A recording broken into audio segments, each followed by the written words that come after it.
Viene cargado de mucha ilusión y quiere alcanzar el triunfo con el temazo amoroso de los 80. ¡Sufre! ¡Vamos!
A tope para intervenir.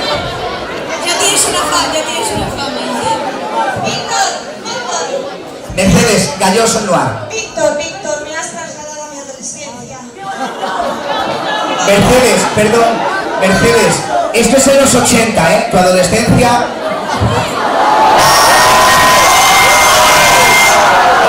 Yo creo que tu rollo es más. Búscate una chica que...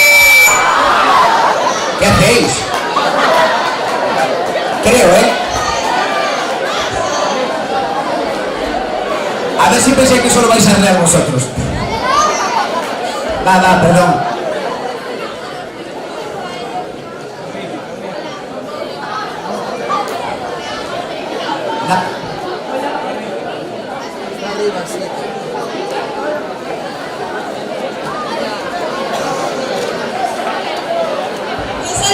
Decir que nosotras cantábamos por la calle: David, Capullo, queremos un hijo tuyo. Y yo digo que con dos que vienes ya te llega. Ya está. ¿Algún miembro del jurado por aquí? Bueno, yo tengo que decir que me he sorprendido.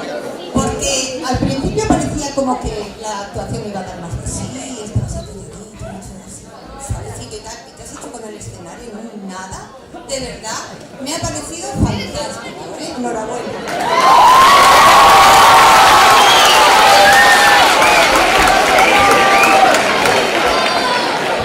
Que non, Víctor, que non sufrimos nada nin con polvos pica pica, porque ben cantaches e que fixeches a canción da tua vida. Parabéns. 3 críticas conseguidas, Víctor. Enhorabuena.